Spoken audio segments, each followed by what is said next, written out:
আসসালামু আলাইকুম। দেশ দেশের বাইরে যে সকল বাইরে আছেন সকলকে আমার চ্যানেলের পক্ষ থেকে সবাইকে আন্তরিক অভিনন্দন, ভালোবাসা। আজকে আমি একটি ঘটনা নিয়ে আপনাদের সামনে হাজির হলাম।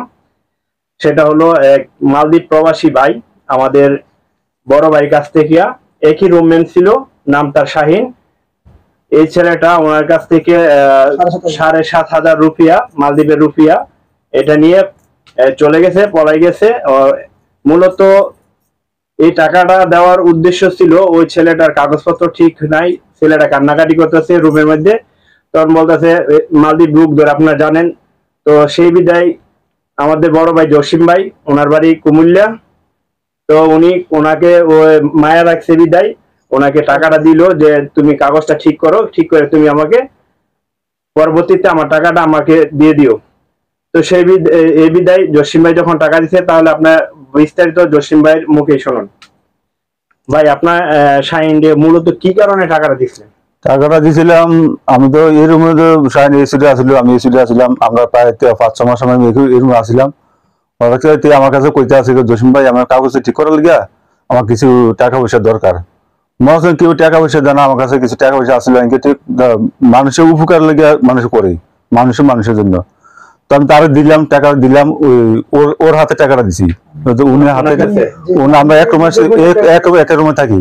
আচ্ছা, মূলত প্রশ্ন করা হলো আপনাকে যেটা, আপনি কি আসলে আপনার হাতে টাকাটা দিতেন নাকি জসিম ভাইয়েরটা? আমার হাতে টাকাটা গুনে দিছি ভাই, 7,500। কি কারণে টাকাটা দেওয়া হয়েছে? তার ভিসা ঠিক করবো। এই কারণে আমি ইয়ার পরবর্তীতে আপনার জানি না কি করছে না করছে, কিন্তু ইয়ার পরে আপনি কারো না জানায়া পালায় গেছে, ঠিক আছে? টাকা না বলে আবার পরবর্তীতে সময় নিয়েছে 1 মাস 2 মাস এরকম করতে করতে আজকে প্রায় টাকাটা দিতে পারতেছে না। এখন কি তার সাথে কোন যোগাযোগ আছে নাকি সে চলে গেছে? না, সেই নাম্বারটা আমার সব বন্ধ করে দিয়েছে, কোনো যোগাযোগ নেই। না। তো এখন আপনি কি চাইতেছেন? এখন তো গেছে, চলে গেছে।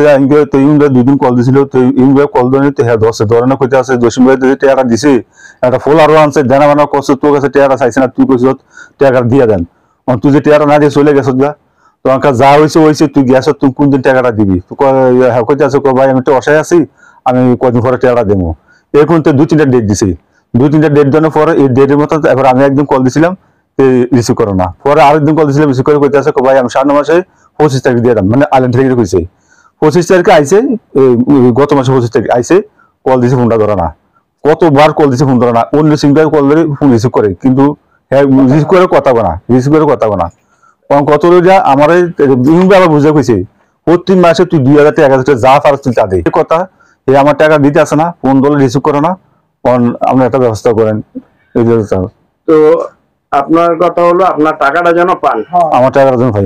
স্ক্রিনে আমি লোকের ছবিটা দিয়ে দিতেছি, কেউ যদি দেখে থাকেন আর তাকে চিনেন, তাহলে অবশ্যই ওই লোকটাকে দেখে তারপর এখানে যে নাম্বারটা দেওয়া হবে এই নাম্বারে কল দিবেন এবং আপনারা ওকে জসিম ভাইকে সহযোগিতা করবেন। তো আপনার কাছে একটি আকুল আবেদন যে বাংলাদেশি ভাই হিসেবে আপনারা জসিম ভাইকে সহযোগিতা করুন।